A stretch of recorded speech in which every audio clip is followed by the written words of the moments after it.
Summer heat nu cool shades తో beat చేయండి. Mr. Opticals Mr. Cool offer. Up to 75% off in summer glasses. నమస్తే.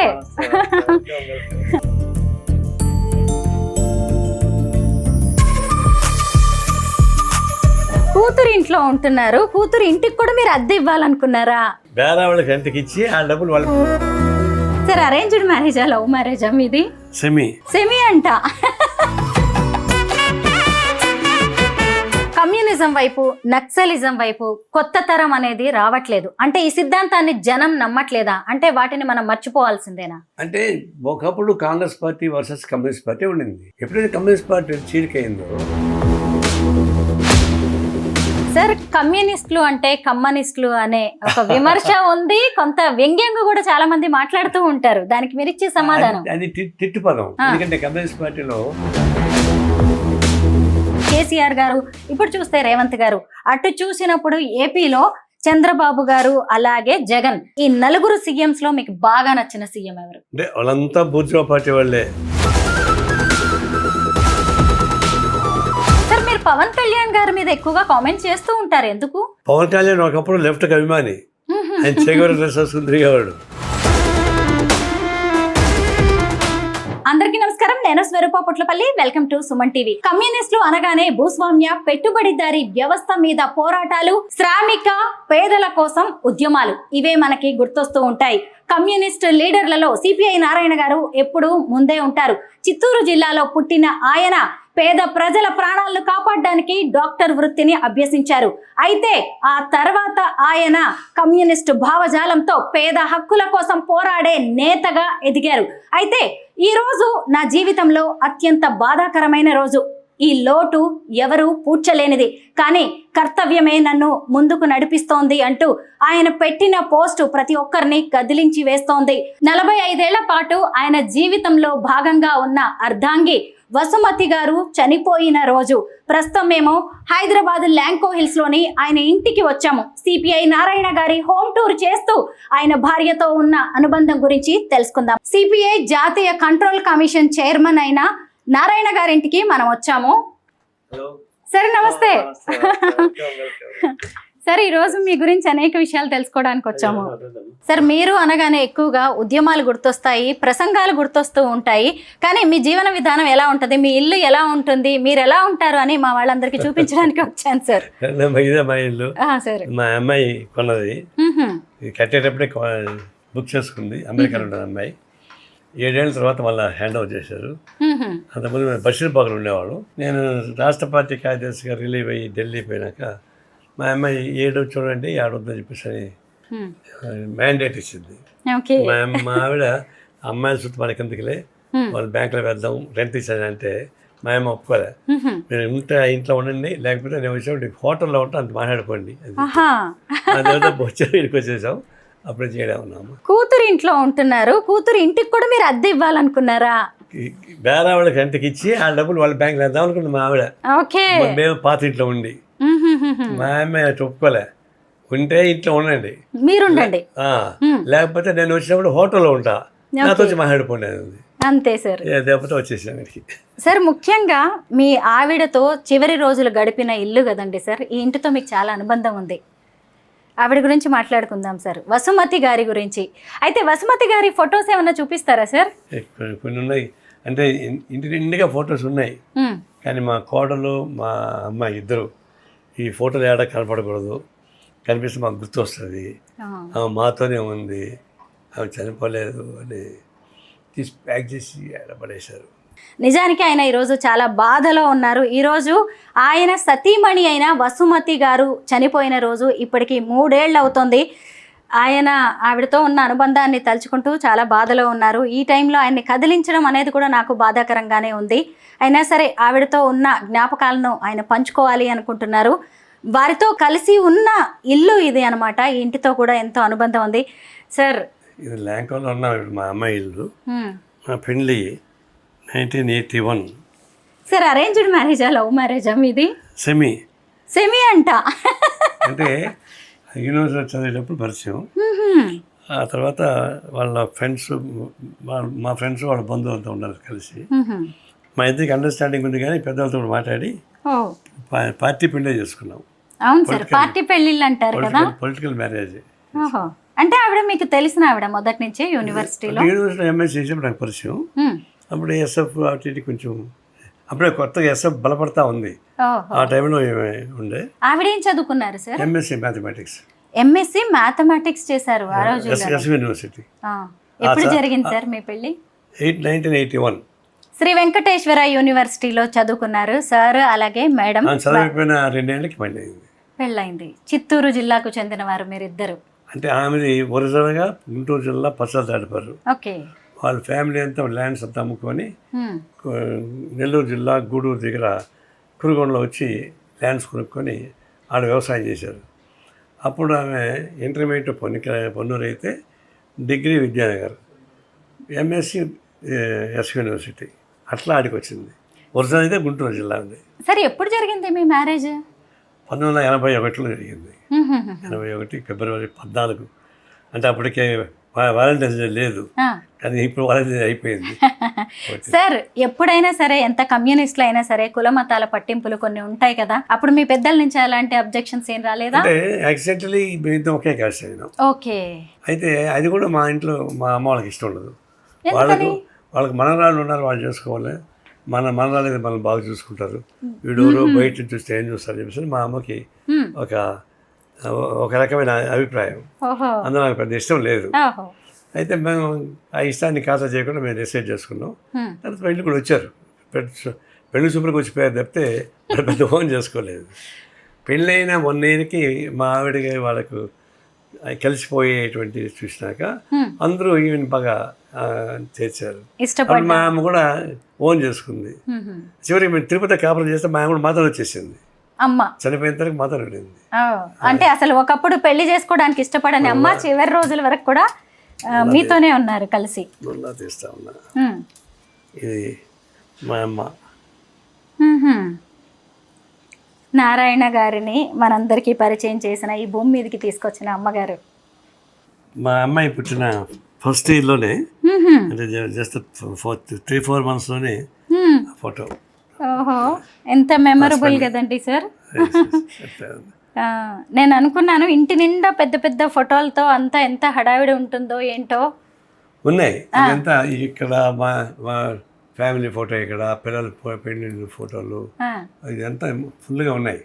అంటే ఆయన చనిపోయినాక మా కోడలికి బాగా అటాచ్మెంటు మీ అత్తయ్య మీద. మా అమ్మాయి అంతే. వాళ్ళిద్దరూ ఏం చేశారంటే, ఇది చూస్తూ ఉండలేము, మన వల్ల కాదు, ఆమె మాత్రమే ఉంది, ఫోటోల్లో ఉంటే కుదరదని చెప్పి అన్నీ ప్యాక్ చేసి తీసేయడం మొదలుపెట్టేశారు. సరే, ఇక్కడ వసుమతి గారి వ్యక్తిత్వం ఎంత గొప్పదో అర్థమవుతుంది. సహజంగా కూతురికి అమ్మ అంటే ఇష్టం ఉంటుంది, కానీ కోడలికి కూడా అంత ఇష్టం అంటే అత్తగారంటే ఆవిడ ఎంత బాగా చూసుకుని ఉంటారు. ఈ ఫోటో ఏంటి సార్? మా పెళ్ళి 25 ఏళ్ళు అయినాక 25 ఏళ్ళ ఉత్సవం మా అమ్మాయి చేయించింది ఇదంతా. అప్పుడు మా ముఖ్యమైన ఫ్రెండ్స్ అన్నీ పిలిపించి ఫంక్షన్ చేసింది. ఇది చేస్తే ఒప్పు అని చెప్పేసి నాకు తెలియకుండా అందరికి ఫోన్ చేసి, మా డాడీకి చెప్పొద్దండి, మీరు రండి అని పిలిస్తే అంతా వచ్చారు. అప్పుడు ఇది సర్ప్రైజ్గా పెళ్లి రోజు 25వ పెళ్లి రోజుని ఎంత గొప్పగా సెలబ్రేట్ చేశారు. అసలు ఇప్పటికీ ఎంత మెమరబుల్గా ఉంది కదా. వసుమతి గారు చాలా ఆరోగ్యంగా ఉన్నారు సార్. ఎలా పోయారు ఆవిడ? ఆమె హెల్తీగా ఉండింది. అప్పుడు మా అమ్మాయి మా అబ్బాయి అంటే అమెరికా నుంచి అంతా వచ్చారు. మా మనవడికి వెంట్రుకలు తీయించాలి, అంటే వాళ్ళు తమిళ బ్రాహ్మిన్స్ కాబట్టి వాళ్ళకి నిష్టలు కొన్ని ఉంటాయి. అది పెద్ద ఆయన ఉన్నాడు. మేమంతా తిరుపతికి పోయినాం. మా ఊరికి పోయి తిరుపతికి వెళ్ళి కొండ మీదకి వెళ్తున్నాం. వెళ్ళేటప్పుడు వామిటింగ్ చేసుకుంది. వామిటింగ్ ఏంటంటే బాగా ఎండలు కదా, డీహైడ్రేషన్ అనుకున్నాం. కొండకు పోయిన తర్వాత వాటికి మా మనోడికి ఎంటికలు తీసి అయిపోయినాక డల్గా ఉందని ఎదురుగా ఉన్నటువంటి హాస్పిటల్కి తీసుకెళ్ళాం. కొండపైన వాళ్ళు చెక్ చేసి ఈసీ తీసినాక డౌట్ వచ్చి చూస్తే కార్డియాలజీ ప్రాబ్లం అప్పుడు చెప్పారు. అప్పుడు దాకా మాకు తెలియదు, అంతకుముందు ఇప్పుడు రాలేదు కూడా. అంటే నైట్ అయితే సిమ్స్ హాస్పిటల్కి తిరుపతి తీసుకొచ్చారు. బాగానే ఉంటుంది. పొద్దున్న యాంజియో చేస్తే ఒకటి బ్లాక్ అయిందన్నారు. ఆ బ్లాక్ని యాంజియో స్టంట్ వేసేసారు. 3 రోజులు హాస్పిటల్లో ఉండింది. 4వ రోజు డిశ్చార్జ్ చేశారు. చేసి అందరూ కలిసి మా తిరుపతి మా కోడలు ఇల్లు ఉంది, ఆయనకి వెళ్ళాం. అప్పుడు మా తమాషా ఏంటంటే, అమెరికా నుంచి మా అల్లుడు, కొడుకు, మనవడు, మా అబ్బాయి, మా కోడలు, మనవరాలు అందరూ ఉన్నాం ఫుల్ ఫ్లెడ్జ్డ్గా. వచ్చి అందరం వచ్చి కూర్చొని కబుర్లు చెప్తా ఉన్నాం. లోపలికి వెళ్ళి బట్టలు మార్చుకొస్తా అని చెప్పేసి పోయింది, అట్లా పడిపోయింది అంతే. Spot dead. ఊహించనిది. దేవుడి దర్శనం మేము కోసం అంతా వెళ్ళారు. అయిపోయింది కదా, స్టంట్ కూడా వేసేశారు. ఏమైతే బాబా అని చాలా హ్యాపీగా రాత్రికి పార్టీ చేసుకుందాం అని అనుకున్నాం. అయిపోయింది. ఆవిడ పోయినప్పుడు కుటుంబ సభ్యులు అందరూ కూడా ఒకే చోట అందరూ ఉన్నారు. ఉన్నాం. అందరూ మామూలుగా అయితే అది రేర్ అకేషన్. అమెరికాలో ఉన్న వాళ్ళందరూ కూడా, ఎందుకంటే మా మేనల్లుడు వాళ్ళ పెళ్లి ఫిక్స్ అయింది. ఆ పెళ్లికి అందరూ రావాలని ఉద్దేశంతో వచ్చారు వాళ్ళు. వీడికి నిశ్చితాలు చేయించారు. పెళ్ళి అయినప్పుడు ఆమె చనిపోయింది. వాడు పెళ్లి చేసుకుని పెద్ద పేచీ పెట్టాడు. అందరూ కలిసి ఒప్పి చేయించాం. అంటే మా ఫ్యామిలీ ఏంటంటే మా అన్నలు ముగ్గురు, వాళ్ళ పిల్లలు, మా ఆవిడ వాళ్ళ అన్నలు ఇద్దరు, వాళ్ళ పిల్లలు అందరూ చదువుకోవడంతో మాది తిరుపతిలో ఇక్కడ కలిసి ఉండేవాళ్ళు. ఇక్కడ దాదాపుగా ఎంత ఫ్రీగా ఉండేది కదా మా ఇల్లు ఎప్పుడు. అంత ఒకడు పెళ్ళిళ్ళు అయ్యి వెళ్ళిగా వెళ్ళిపోయారు. ఇప్పుడు ఒకడు మిగిలాడు, మా వాడు ఇప్పుడు వస్తాడు. మిగతా అంటే చుట్టాలు అందరు ఇక్కడ ఎక్కువగా ఉండేవారేమో. వచ్చేవాళ్ళు ఎందుకంటే ఎడ్యుకేషన్ కోసం వచ్చేవాళ్ళు, అట్లే కంటిన్యూ అయ్యి ఉండేవాళ్ళు. వాళ్ళు ఉద్యోగాలు వచ్చాక ఇప్పుడు ఒకడు బాంబేలో ఉన్నాడు న్యూక్లియర్ సైంటిస్ట్గా, ఇంకొకటి సాఫ్ట్వేర్ బెంగళూరు ఉన్నాడు, ఇంకొకడు పెరు కంట్రీలో ఉన్నాడు, ఇప్పుడు ఇంకొకడు ఇక్కడ మా దగ్గర ఉన్నాడు. అంటే మా అన్న కొడుకులు, మా అన్న మా మేనల్లుడు ఇద్దరు ఉన్నారు, ఇక్కడే ఉన్నారు. ఒకటి ఇక్కడ ఉన్నాడు, ఒకటి పక్కనే ఉన్నాడు. చూసారా, నారాయణ గారి ఇల్లు అంటే ఆయనకి మాత్రమే సొంతం కాదు, ఎంత మందిని ఈ ఇల్లు ఆదరించి అన్నం పెట్టి పెద్దవాళ్ళని చేసిందో ఇప్పుడు ఆయన మాటల్లోనే అర్థమైంది. ఈ ఇంట్లోకి రాగానే అన్ని సౌకర్యాలు కనిపిస్తున్నాయి, కానీ ఏదో ఒక వెలితి కనిపిస్తోంది. ఒక ఆడ మనిషి లేకపోతే ఒక ఇల్లు ఎలా ఉంటుంది, ఒక భార్య లేకపోతే భర్త ఎలా ఉంటారు అనేది నాకు ఇక్కడికి రాగానే అర్థమైపోయింది. ఏదో తెలియని నిశ్శబ్దం, ఒక స్తబ్దత అనేది ఇక్కడ కనిపిస్తుంది. సారు మాటల్లో అది తెలుస్తుంది, ఆయన ముఖంలో తెలుస్తుంది. సరే, ఈ ఫొటోస్ గురించి చెప్పండి. పెళ్ళి అయిన తర్వాత మా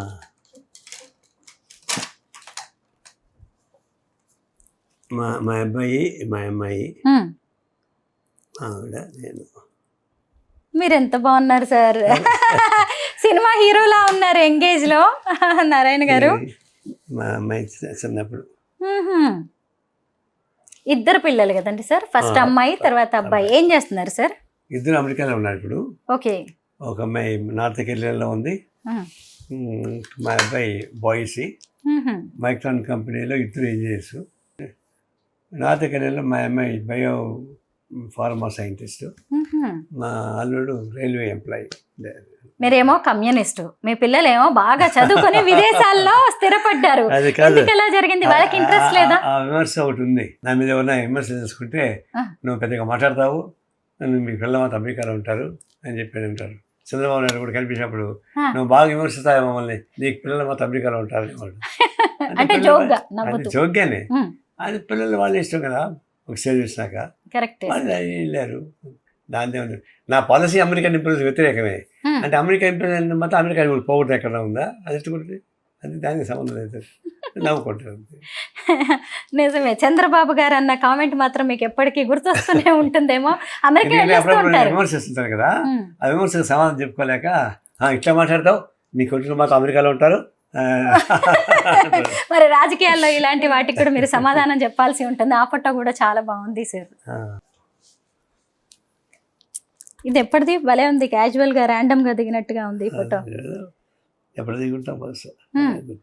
మీ సిపిఐ పార్టీ 1925లో స్థాపించబడింది, 100 ఏళ్ళు కూడా అయిపోయింది. మీరు అసలు ఈ పార్టీలోకి ఎందుకు వచ్చారు? మీది కూడా ప్రస్థానం ఈ పార్టీతో 55 ఏళ్ళు అయినట్టుంది. అసలు వాస్తవానికి మేము చిత్తూరు జిల్లా నగరి, తమిళనాడు బార్డర్. మా పార్టీ ఫ్యామిలీ కాదు మాది. మా నాన్న వాళ్ళంతా కూడా బిజినెస్, వ్యవసాయం. మేము 4 తమ్ముళ్ళు, మా ముగ్గురు పైవాళ్ళు కొద్ది చదువుకొని ఆపేశారు. నేను ఒకటే ఎడ్యుకేషన్ వచ్చేసాను. పార్టీ సంబంధం ఉండేది కాదు.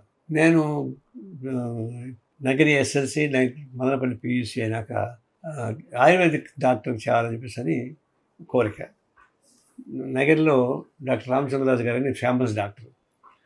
ఆయనకి 3 హాస్పిటల్స్ ఉన్నాయి, నగరి, పుత్తూరు, తిరుత్తని. ఆయన అంటే ఆయనకి పిల్లలు లేరు. గవర్నమెంట్ కోర్సు కొత్తగా పడింది, బిఐఎంఎస్ కోర్సు. నువ్వు గుంటూరులో పోయి జాయిన్ అయ్యి 5 ఏళ్ళు పూర్తి చేసుకొని వస్తే ఇప్పుడు ఈ 3 హాస్పిటల్స్ నువ్వే మెయింటైన్ చేయాలి అని చెప్పి మా నాన్నకి చెప్పి నన్ను గుంటూరు పంపించారు. అట్లా గుంటూరులో వచ్చి బేఎంఎస్కి వచ్చేదాన్ని.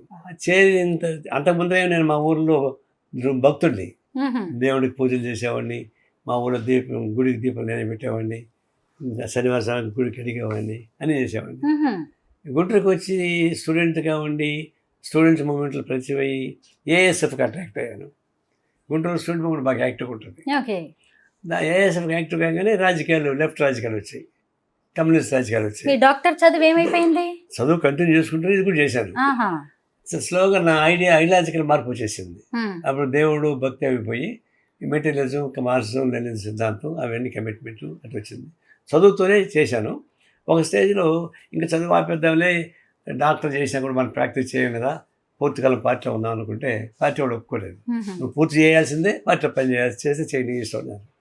అప్పుడు మళ్ళా పోయి పూర్తి చేసి హైదరాబాద్లో హౌస్ సర్జరీ చేయాలి. మాకేంటంటే ఆయుర్వేదిక్ జనరల్ హాస్పిటల్ అక్కడ లేవు. ఉన్నాను విజయవాడ, వరంగల్, గుంటూరు, నేను హైదరాబాద్, ఈ 4 కాలేజీలకు కలిపి జనరల్ హాస్పిటల్ చార్మినార్ దగ్గర ఉంటుంది ఆయుర్వేదిక్ హాస్పిటల్. మేము ఆడికి వచ్చాం హౌస్ సర్జరీ కోసం. హౌస్ సర్జరీలో చేరినప్పుడు మాకు స్టైఫండ్ లేదు హౌస్ సర్జరీ. ఫస్ట్ టైం నేను రాగానే అందరం పొగేసుకుని పోయి గొడవ చేసి స్టైఫండ్ సాధించాను. 73 రూపాయలు ఫస్ట్ స్టార్ట్ అయింది. ఫస్ట్ టైం డాక్టర్స్కి, హౌస్ సర్జన్స్కి. అప్పుడు నేను అంతకుముందు గుంటూరు ఎస్ఎఫ్లో ఉండేవాడిని, పార్టీలో ఉండేవాడిని. వీరికి కొంచెం ఏఎస్ఎఫ్ స్టేట్ సెక్రటరీగా మనం నన్ను ఎలక్ట్ చేసుకున్నారు. రాష్ట్ర బాధ్యతలు అయితే అన్ని జిల్లాలు జరిగేవాడిని. ఈ లోపల ఇది పూర్తి చేసుకున్నాను. హౌస్ సర్జరీ చేస్తూ పూర్తి చేసుకొని సర్టిఫికేట్ తీసుకున్నాను. Technically I'm qualified doctor. నేను ఇప్పుడు ప్రాక్టీస్ చేయలేదు, చేయదని కూడా చెప్పాను. కానీ చాలా మందికి సార్ మీరు డాక్టర్ అనే విషయమే తెలియదు. మీరు కూడా దాదాపు మర్చిపోయినట్టున్నారు. అప్పుడప్పుడు ఆయనే మర్చిపోతారంటే డాక్టర్ అనే విషయం. ఆయుర్వేద వైద్యులు మన నారాయణ గారు నిజంగా కూడా సార్, ఒక మనిషికి ముందు ఆ డాక్టర్ అనే పదం చేరడం అనేది చిన్న విషయం కాదు. కానీ మీ పేరుకి ముందు సిపిఐ చేరింది. మిమ్మల్ని సిపిఐ నారాయణ అంటే మీకు ఇంకా ఎక్కువ హ్యాపీ అనిపిస్తుంది. సిపిఐ అని చెప్పుకుంటారు కానీ నేను డాక్టర్ అని చెప్పను. అప్పుడు ప్రశ్నలు రాస్తుంటారు కాబట్టి అది వచ్చింది. కానీ నేను ఎక్కడ డాక్టర్ అని సంతకం ఎప్పుడు పెట్టను. నారాయణ సిపిఐ. ఓకే. అయితే మీరు ఫస్ట్ నుంచి నేను పూజలు చేసేవాడిని అది ఇదని చెప్పారు కదా, ఆ తర్వాత మొత్తం కమ్యూనిజంలోకి వచ్చారు. ప్రజల కోసం పోరాడడం, ఉద్యమాలు చేయడం, ఆందోళనలు, నిరసనలు ఇవన్నీ మొదలయ్యాయి కదా. మరి దేవుడిని పూజించడం అనేది మీ రెగ్యులర్ లైఫ్ లో ఉందా? నమ్మకం పోయింది. అదేంటి సార్? కాదు, అప్పుడు ఒక నమ్మకం. ఇప్పుడు ఏంటి, దేవుడు ఇవన్నీ కరెక్ట్ పదాలు కావు. సమాజం మారడానికి ఉపయోగపడే సైన్స్ ఇంకోటి ఉంది, అది మార్క్సిజం లెనిన్ సిద్ధాంతం. దానిలో భౌతికవాద సిద్ధాంతం ఉంటుంది. అందులో మూఢనమ్మకాలకి పెద్ద విలువ ఉండాల్సిన పని లేదు. నేను వ్యక్తిగతంగా నువ్వు నమ్ముకుంటే నమ్ముకో, నా మతానో కులానో దేవుడు నమ్ముకో.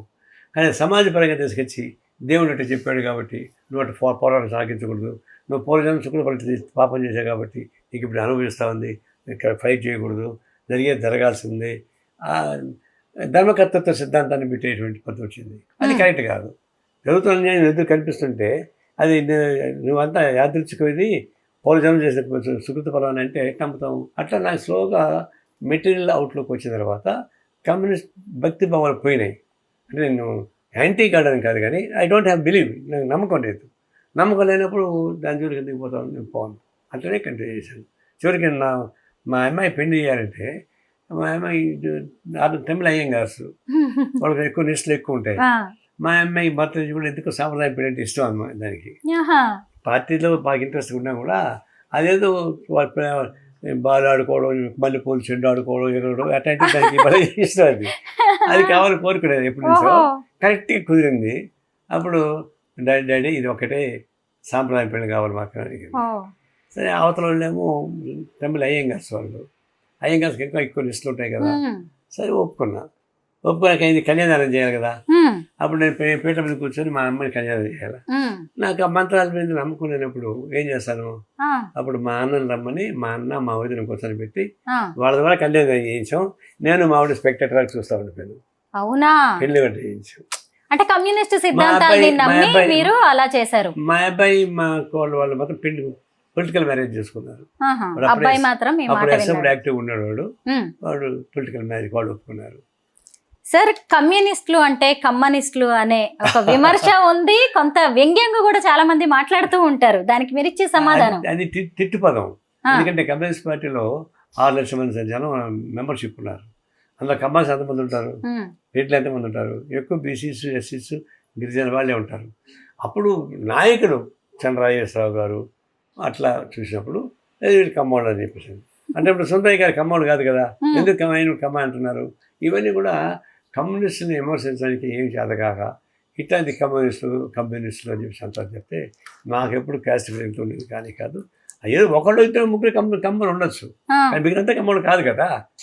అంటే అవుతారు, అది ఊరికి తిట్టుపదం. విమర్శించడానికి, రాజకీయాల్లో ఆరోపణలు చేయడానికి ఉపయోగించుకోవడం. ఆరోపణలు అయితే పర్వాలా, అది తిట్టుపదం. అది తిట్టుపదం అయిందంటారా?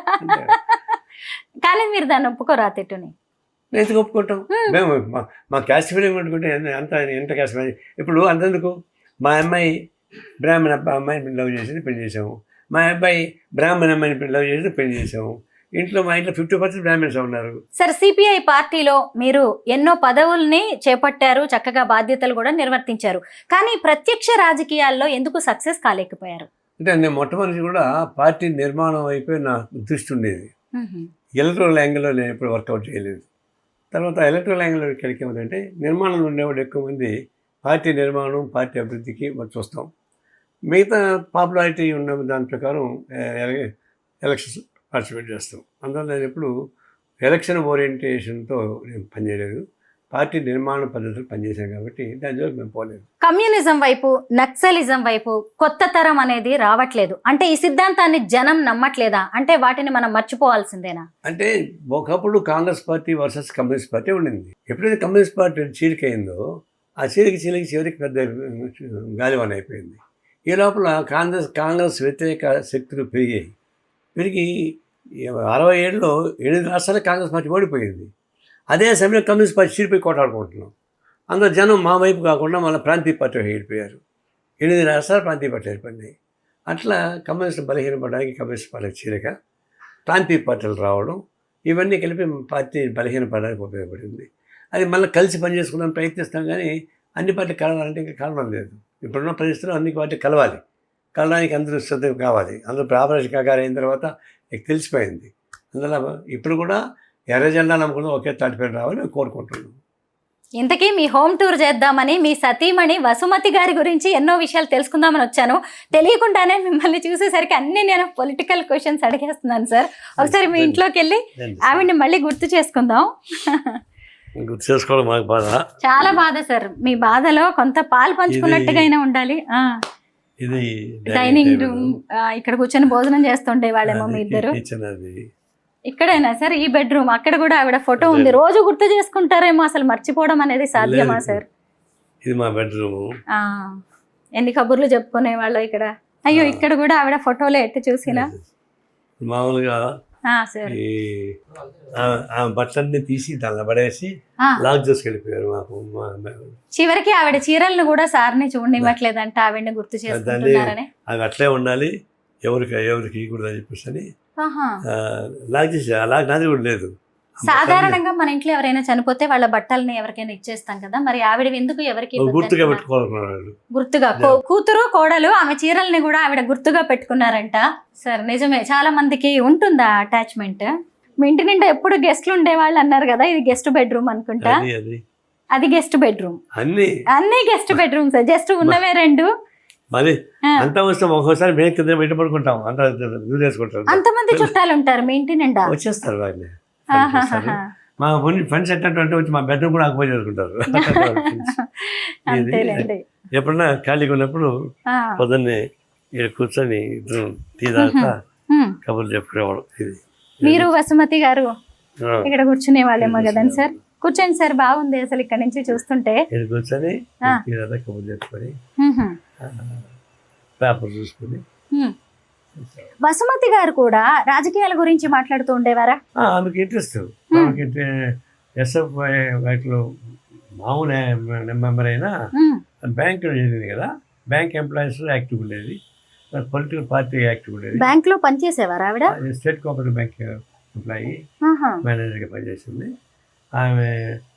బ్యాంక్ యూనియన్లో యాక్టివ్ ఉండేది, పార్టీ మెంబర్షిప్ తీసుకుంది, మహిళా సంఘాలు కూడా చురుకైన పాత్ర లేకపోయినా ఫాలో అయ్యారు. But is sincere communist. బాగానే ఉంది. ఓ మా పార్టీలో కూడా ఎక్కువ మంది ఆయన బాగా లైక్ చేస్తారు. అలాగా వాళ్ళు ఏమంటారంటే నీకు మేమిడికి పోటీ పెడితే ఆమెకి 90% నీకు 10% వస్తుందని చెప్పాడు పార్టీలోనా? పార్టీ లోపల. ఎందుకలా? ఎందుకు ఆవిడకి అన్ని మార్క్స్? ఆమె చాలా బ్యాలెన్స్ ఉంటుంది. నాది కొంచెం దుడుకు కదా, కొంచెం నోరు దుడికే, చెయ్యి దుడికే, కాలు దుడికే, అందువల్ల ప్రాబ్లమ్స్ ఉంటాయి. ఆమె అట్టుగా చాలా నెమ్మదిగా మంచిగా చెప్తుంది కాబట్టి ఆమె ఎవరికి బంధువులు కానీ బయట వాళ్ళు కానీ ఆమె ఎవరు తప్పట్లు, నన్ను తప్పట్లు. ఇక్కడ నుంచి చూస్తుంటే అసలు వ్యూ ఎంత బాగుంది సార్. హైదరాబాద్ అంతా ఎంత బాగా కనిపిస్తుందో చూడండి. నారాయణకి ల్యాంకోర్ ఎట్లా ఇల్లు వచ్చింది అని ఒక ఆయన విమర్శించాడు. దాని ల్యాంకోర్ పెద్ద పెట్టుబడి దాని ఆయన దేశం, కానీ ల్యాంకోర్ 2 బెడ్రూమ్ ఉంది, 2 బెడ్రూమ్ ఉంది, 1500 SFT రూమ్ మొదలుకొని 4000 దాకా ఉన్నాయి. అన్నింటికీ లోయెస్ట్ ఇదే. ఇది స్టార్ట్ కట్టేటప్పుడే అప్లై చేసుకుంటే అది 3 నెలలకు ఒకసారి కొంత అమలు కట్టుకుంటూ రావాలా. అది 7 ఏళ్ళు పెండింగ్లో పడింది. ఏదో మా అమ్మాయి అప్పుడు కట్టుకుంటూ వచ్చింది కాబట్టి బ్యాంక్ లోన్ లేకుండా 35 లక్షలకే వచ్చేసింది మాకు. మీరు కూడా తప్పుగా అనుకోవద్దు. ఎక్కడికి రావాలి మీ ఇంటి అడ్రస్ అంటే లొకేషన్ పంపిస్తాను, ల్యాంకో హిల్స్ కి వచ్చేయండి అన్నప్పుడు అమ్మో ల్యాంకో హిల్స్ లోనా కోట్లాది రూపాయల ప్రాపర్టీ అనుకున్నా నేను కూడా. అందరూ అలాగే అనుకుంటారేమో, కానీ లోయెస్ట్. అవును సార్, మిడిల్ క్లాస్ ఇల్లు లాగే ఉంది. నాకు అప్పుడు మా అమ్మాయి అప్పుడే కొత్తగా ఉద్యోగం చేసింది కాబట్టి ఎక్కువ పే చేసుకోకుండా తీసుకున్నాము. అది మాకు సరిపోతుంది. హైదరాబాద్ ఎంత డెవలప్ అయింది సార్ అసలు చూడండి. ఆకాశ ఇది కట్టినప్పుడు ఇదంతా కొండలే, దారులు సరిగా లేవు. ఇప్పుడు అంతా ఫేమస్ అయిపోయింది. అవును సార్, అసలు ఎంత ఫేమస్ ఈ బిల్డింగ్స్ ఏంటి. ఎంత కాస్ట్లీ విల్లాస్ వచ్చినా కూడా హైదరాబాద్ ల్యాండ్ కొనగానే మార్క్, అది trade mark. Correct, Lanco hills అనేది. అవును సార్, నేను ఒక మాట అడుగుతాను. ఇప్పుడు డెవలప్మెంట్ గురించి మాట్లాడుకుంటున్నాం కాబట్టి ఈ ప్రశ్న నేను అడుగుతున్నాను. తెలంగాణ బైఫర్కేషన్ తర్వాత మంచి జరిగిందంటారా? అభివృద్ధి సంగతి ఏంటి? అంటే ఇప్పుడు రాష్ట్రం ఒకటిగా ఉండాలి కోరుకున్న వాళ్ళం మేము కూడా, కానీ ఒక స్టేజ్కి వచ్చేకాడికి రాజకీయ పరిపాలన ఉండేటువంటి అనేక లోపాలు తెలిపడి ప్రాంతీయంగా మారిపోయింది. తెలంగాణ మా రాష్ట్రం మాకే ఉండాలని చెప్పేసి అభిప్రాయం వచ్చేసింది. ఒక అభిప్రాయం జనంలోకి వచ్చిన తర్వాత దాన్ని ఆపడం కష్టం. అందుకు కమ్యూనిస్ట్ పార్టీ మేము కూడా తెలంగాణ విడిపోవడం గురించి సపోర్ట్ చేసాం. విడిపోయింది. విడిపోయినంత మాత్రాన ప్రత్యేక డెవలప్మెంట్ కాదు, సేమ్ పొజిషనే. అప్పుడు క్లాసు ఇప్పుడు అదే క్లాసే. దాని కాకపోతే ఇక్కడ తెలంగాణ ప్రజానికానికి మా రాష్ట్రం మాది అని ఒక సంతృప్తి పడానికి ఉపయోగపడే ఏర్పాటు జరిగింది తప్ప అంతకన్నా మించి సమైక్యంగా ఉన్నాక డెవలప్ అయ్యేది. ఇప్పుడు డెవలప్ అవుతుంది. ఇప్పుడు కొంచెం ఎక్కువ డెవలప్ కావడానికి అవకాశం ఉంది. మీ కిచెన్ చూడగానే నాకు ఒకటి గుర్తొచ్చింది. మీరు చికెన్ అలాగే ఇడ్లీ కలుపుకొని తింటున్నది బాగా వైరల్ అయింది సార్. అంటే నాకు చిత్తూరు జిల్లా తమిళనాడు బార్డర్, ఏ పండుగలు వచ్చినా మామూలుగా వస్తే కూడా గెస్ట్ వస్తే కూడా ఇడ్లీ చికెన్, ఇడ్లీ మాంసం తింటాం. అది అలవాటు. అది టేస్ట్ ఫుడ్.